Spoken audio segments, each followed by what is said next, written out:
Donald Trump کا حیران کن دعویٰ ایران کے اندر کن درست لوگوں سے رابطے میں ہے؟ اہم ایرانی تحفے کی گونج، کیا ایران نے امریکی مطالبات تسلیم کرنے کا اشارہ دے دیا؟ امریکی حملوں میں اچانک وقفہ، حکمت عملی یا دباؤ ہے؟ تہران میں سکون، جنگ بندی یا بڑے امریکی حملے کے دفاع کی تیاری؟ پس پردہ پاکستانی رابطے تیز، کیا کوئی خفیہ معاہدہ قریب ہے؟ اور انڈیا پاکستان کے بڑھتے ہوئے اس اثر و رسوخ کو کیسے دیکھ رہا ہے؟ ناظرین، دنیا ایک بڑے تصادم کے سائے میں کھڑی ہے۔ ایران اور امریکہ کے درمیان گزشتہ ہفتوں سے جاری کشیدگی اب کھلی جنگ کی شکل اختیار کر چکی ہے اور فریقین ایک دوسرے پر فتح تک یہ جنگ جاری رکھنے کا دعویٰ کرتے دکھائی دیتے ہیں۔ انہی دعووں کے درمیان پاکستان نے ایک اہم سفارتی قدم اٹھاتے ہوئے دونوں ممالک کے درمیان مذاکرات کی پیشکش کی ہے، ایک ایسی پیشکش جو خطے میں امن کی آخری امید بھی بن سکتی ہے، لیکن اس امید کے ساتھ تصویر کا دوسرا رخ بھی نہایت دلچسپ ہے۔ امریکی صدر ڈونلڈ ٹرمپ نے دعویٰ کیا ہے کہ امریکہ ایران کے اندر درست لوگوں سے رابطے میں ہے اور ان اہم لوگوں کی طرف سے بھی انہیں بہت اہم تحفہ موصول ہوا ہے۔ ادھر ایرانی وزیر خارجہ عباس اراغچی نے چین کے ساتھ سفارتی رابطے بڑھاتے ہوئے واضح کیا ہے کہ ایران کسی عارضی نہیں بلکہ مکمل اور جامع جنگ بندی کا خواہاں ہے، اور اسی وجہ سے تنازع میں چین کا بڑھتا ہوا کردار بھی دنیا کی توجہ کا مرکز بنتا جا رہا ہے۔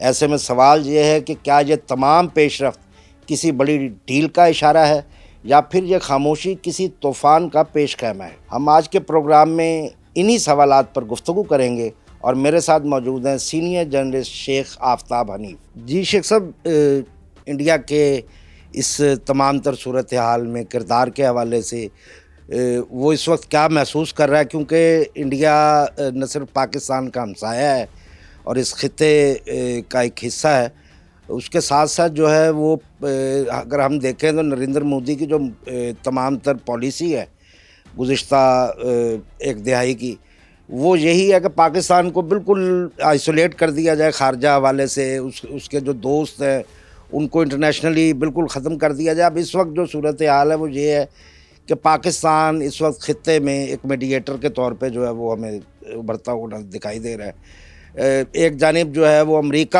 اس سے توقعات کر رہا ہے کہ وہ اس کو اس جنگ سے نکالے گا جس میں وہ مسلسل پھنسا ہوا چلا جا رہا ہے، اور دوسری طرف جو ہے وہ ہم نے اپنے تعلقات جو ہیں وہ چین سے بھی بہت بہترین رکھے ہیں۔ تو اس ساری صورتحال کے اندر آپ کیا یہ نہیں سمجھتے ہیں کہ یہ ساری چیزیں جو ہے وہ بیک وقت پاکستان کے لیے بہت مشکل ہوں گی؟ صورتحال یہ ہے کہ انڈیا کا کریکٹر جو ہے وہ اس میں قطعی طور پہ ایک اس کے لیے ایک ایران کے لیے ایک دشمن کے طور پہ ہے۔ اس کی وجہ ہے سب سے پہلے یہ جو انڈیا اس وقت پاکستان نے جو کیا ہے میڈیٹر کا کردار، اور جو مذاکرات ہونے جا رہے ہیں ممکنہ طور پہ اسلام آباد میں، اس میں ٹرمپ نے بھی کہہ دیا ہے، اس کی تشریح اس میں کی ہے۔ انڈیا میں کوحرام مچا ہوا ہے اس وقت۔ نریندر مودی جو ہے ان کو وہاں پہ لانتیں جتیاں بن رہی ہیں۔ جو محب وطن ہندوستانی ہیں وہ اس کے خلاف ہیں، وہ جو دوسرے ہیں اس کا گودی میڈیا ہے وہ تو جو کر رہا ہے وہ کر رہا ہے۔ ان کا کہنا بجا ہے، اور جس طرح آپ نے فرمایا کہ ہندوستان کی شروع سے یہ کوشش رہی ہے کہ پاکستان کو آئسولیٹ کر دے، کسی حد تک وہ کامیاب بھی رہا، یہ ماننا پڑے گا، وہ کامیاب رہا۔ لیکن یہ جو ہماری نئی رجیم آئی ہے، خاص طور پہ فیلڈ مارشل اور یہ موجودہ گورنمنٹ ہے، اس نے اپنی کوششوں سے کاوشوں سے نہ صرف امریکہ کے ساتھ تعلقات اچھے کیے، یورپی یونین کے ساتھ کیے، چائنا کے ساتھ تو ہمارے تھے ہی، لیکن روس کے ساتھ بھی بہتر ہوئے، اور انڈیا کی تاریں کٹ گئیں۔ مودی کو ٹرمپ نے ہر جگہ پہ ذلیل و خوار کیا، کبھی 6 جہاز گرا دیے، کبھی 8 گرا دیے، کبھی 11 گرا دیے، اس کو جتیاں پڑتی نہیں ہیں۔ اب اس کے لیے ذلت شروع ہو چکی ہے وہاں پہ ہندوستان میں، اس لیے کہ پاکستان جو ہے وہ انیشیٹو لے رہا ہے، میڈیٹر کا کردار ادا کر رہا ہے۔ عاصم منیر صاحب کی ٹرمپ صاحب سے بات بھی ہوئی ہے، اور یہ جو ہے وائٹ ہاؤس نے بھی اس کو ڈکلیئر کر دیا ہے، لیکن تفصیلات نہیں بتائے، احساس نوعیت کی ہے۔ وزیر اعظم شہباز شریف نے پزشکیان صاحب سے بات کی ہے، ایران کے جو صدر ہیں، فون پہ بات ہوئی ہے، سعودی عرب والوں سے بات کی ہے, اور اسحاق ڈار صاحب نے اپنے یورپی یونین کے ہم منصب سے بھی بات کی ہے, اور یہ کوششیں بڑی تیز ہو رہی ہیں. دوسری طرف جو لوگ مودی کو میڈیٹر کا کردار نہ کرنے پہ کوس رہے ہیں, انہیں یہ پتہ ہونا چاہیے کہ مودی نے پہلے اسرائیل کو اسلحہ بھیجا, اس کے بعد خود ملا جا کے وہ جو روایتی جفیاں نوسروادی والی ڈالتا ہے وہ ڈالی, واپس آیا تو حملہ کر دیا اسرائیل نے. تو یہ اس کو پہلے سے ہی علم تھا, یہ اس میں شامل ہے, یہ اس جنگ میں شامل ہے. سپریم لیڈر جب شہید ہوئے, آج تک مودی نے یا ہندوستان کی طرف سے ان پہ کوئی کیا اس کو کہتے ہیں اس کی مذمت نہیں کی, جنگ کے اوپر کوئی بیان نہیں دیا. محض یہ اب جو ہرمز رکی ہے اس کے لیے انہوں نے ایک دو بیان دیے ہیں جی, اکنامک تباہ, ان کا اپنا مسئلہ ہے. 28 ان کے جو ہیں وہ کنٹینرز وہاں پہ پھنسے ہوئے ہیں, ان کے جہاز شپ جو ہیں ان میں شاید 1-2 نکلے ہیں بڑی مشکل سے, باقی ادھر ہی پھنسے ہوئے ہیں. تو وہاں پہ تو کرام مچا ہوا ہے, گیس ہے نہیں, چولہے بند ہیں, ریسٹورنٹس بند ہیں, تو اس کی تو یہ مٹی پلید ہو گئی ہے وہاں پہ. لیکن وہ اس میں کیا کردار ادا کر سکتا تھا اگر غیر جانبدار رہتا. ایک تو ایران اس پہ بلیو نہیں کرے گا, دوسرے امریکہ نہیں کرے گا, ٹھیک ہے, اور اسرائیل کرے گا. لیکن جب ہم کریں گے تو اسرائیل اس میں شامل نہیں ہوگا, کیونکہ اسرائیل تو ان مذاکرات کا ہی حامی نہیں ہے. کانگریس نے بڑی سختی سے جو ہے وہ جو وزیر اعظم مودی ہیں ان کو نہ صرف اس حوالے سے پوچھ گچھ شروع کی ہے, بلکہ دیگر جماعتیں بھی جو ہیں وہ ان سے اس حوالے سے بات کر رہی ہیں. میرا خیال ہے کہ ہم کچھ عرصے میں دیکھیں گے اسرائیل کے ساتھ ساتھ خود انڈیا بھی جو ہے وہ ان مذاکرات کو سبوتاز کرنے کی کوشش کرے گا. بالکل, کسی صورت بھی کرے. اس کی وجہ ہے, میں آپ بالکل صحیح کہا, میں آپ سے متفق ہوں. اس کی وجہ ہے کہ یہ جنگ ایران کے خلاف شروع نہیں ہوئی, یہ جنگ پورے مشرق وسطیٰ کے خلاف شروع ہوئی. اڈے تھے وہاں پہ, یہ تو ابھی انہوں نے بڑی عقل مندی کا کام کیا ہے کہ جو عرب ممالک ہیں انہوں نے اس لڑائی میں شامل نہیں ہوئے. ہندوستان کبھی بھی, چونکہ وہ ہندو طبع کے لوگ ہیں, مسلمانوں کے خلاف ہیں, موتی تو بڑا میسنا, اس کو سمجھیں یہ کیا ہے. ہمیشہ ہندوستان پہ افغانستان کی طرف سے حملے ہوئے ہیں, 1000 سال کی ہسٹری, وہ ان کے خلاف ہے افغانیوں کے, ٹھیک ہے, ہمارے خلاف ہے. اس نے افغانیوں کو وہاں بلا کے پیسے دیے, انہیں ہمارے خلاف حملے ان کی طرف سے کروائے, اس خواہش کے ساتھ کہ جب وہ حملے کریں گے لامحالہ پاکستان بھی ان پہ حملے کرے گا, اور یہ دونوں ہمارے دشمن آپس میں لڑ کے ختم ہوں گے. یہ اس کی چال کامیاب ہوئی, وہ چال میں آئے افغانی, ہم نہیں آئے. ہم تو انتباہ کرتے ہیں کہ یار یہ نہ کرو. اب مڈل ایسٹ کی جنگ یہ بالکل 100%, جب تک یہ مڈل ایسٹ کمزور نہیں ہوگا, اللہ نہ کرے, تب تک اسرائیل کی ہیجمنی نہیں بنے گی, تب تک ان کا جو گریٹر اسرائیل کا خواب ہے وہ پورا نہیں ہوگا. یہ صورت ہے. اور انڈیا اس کے ساتھ ہے, براہ راست اس لڑائی میں شامل. جب سے یہ ثالثی والی بات جو ہے وہ سامنے آئی ہے, ہم نے جو بھارتی دانشوروں کو سنا ہے ان کا کہنا تو یہی ہے کہ جو بھارت ہے وہ اس حوالے سے اپنی خارجہ پالیسی میں مکمل طور پہ ناکام ہو گیا ہے, اور اس کی بنیادی وجہ یہ ہے کہ بھارت نے اس موقع پہ ایران کو بالکل تنہا چھوڑ دیا اور اسرائیل کے ساتھ جو ہے وہ یہاں پہ کھڑے ہوئے نظر آئے. اب اس کی وجہ سے ہوا یہ ہے کہ ایران اس تمام عرصے کے دوران ان سے دور ہوا ہے, تو وہ اس کے اندر خود اب اپنے اس تمام تر معاملات سے بالکل خود کو اس نے لا تعلق کر لیا. اس موقع پہ وہ پوری مکمل کوشش کر رہے ہیں. یہ میری اطلاعات ہیں کہ انہوں نے ایرانی ان سے جو ہے وہ عہدیداروں سے بات بھی کی ہے, بھارتی جو سفارتکار ہیں انہوں نے جا کر وہاں پر باقاعدہ ان سے بات کی ہے, جس کے بعد ایرانی حکومت کے ایک عہدیدار نے جو ہے وہ یہ بیان جاری کیا ہے کہ بھارت اس تمام تر معاملے میں جو ہے وہ کچھ نہ کچھ مطلب ہے وہ ریلیٹ کرتا ہے اس تمام معاملے میں, اور ہم یہ چاہیں گے کہ وہ اس میڈیشن میں یہاں پہ جو کشیدگی ہے اس کو کم کرنے کی جو ہے وہ کوشش یہ جو آپ بات کر رہے ہیں نا, یہ جو بھارتی گیا ہے وہاں جا کے بات کی ہے, اس کی ایرانی حکومت کی طرف سے کوئی بات نہیں ہے. یہ پراپیگنڈا سیل ہیں ان کے, وہ جو ان کے جو ترجمان ہیں یا ان کا جو میڈیا ہے وہ پراپیگنڈا سیل کا حصہ ہے. انہیں ہونا چاہیے, ظاہر ہے اپنے ملک کے لیے کر رہے ہیں, لیکن جہاں تک پاکستان کو آئسولیٹ کرنے کا تعلق ہے تو وہ ناکام ہو چکے ہیں. وہ تو ناکام ہو گیا. دوسری بات یہ ہے کہ یہ مذاکرات بھارت یا اسرائیل اس لیے سیبوٹیج نہیں کر سکے گا کہ یہ مذاکرات کرنے کا متمنی جو ہے وہ امریکہ ہے. امریکی صدر نے ہی مذاکرات کا شوشہ چھوڑا ہے. ایرانی تو مان ہی نہیں رہے تھے. میڈیٹر کا پاکستان اس لیے کر رہا ہے کیونکہ پاکستان امریکہ کی گڈ بک میں بھی ہے اور پاکستان ایران کی گڈ بک میں بھی ہے. دونوں اس پہ اعتماد کرتے ہیں. اس لیے انہوں نے کہا کہ اسلام آباد حاضر ہے, یہاں پہ آ جائیں, بات کر لیتے ہیں. مذاکرات کا مطلب یہ نہیں ہے کہ فی الفور کوئی معاہدہ ہو جائے گا. مذاکرات کا مطلب ہے کوئی بات چیت. آپ کے کیا مطالبات ہیں, میں کیا چاہتا ہوں, اس پہ بات چیت کرتے ہیں. کون سا کوئی نرم ہے, کوئی سخت ہے, اس پہ بات چیت ہوگی. اور سب سے بڑی بات یہ ہے کہ ٹرمپ جو ہے وہ اب اس میں سے نکلنا چاہ رہا ہے. سیدھی سی بات ہے جو نظر آ رہی ہے. اور دوسری بات یہ ہے کہ آج وہاں پہ ان کے کوئی گولڈ میز کانفرنس ہوئی ہے. وہاں پریزیڈنٹ ڈونلڈ ٹرمپ نے اب اس جنگ میں دھکیلنے کا الزام اس کو کیا اس کا نام ہے پیٹ ہیگسٹ اس پہ لگا دیا. اس نے کہا کہ سب سے زیادہ مجھے جو پش کیا ہے اس بندے نے کیا.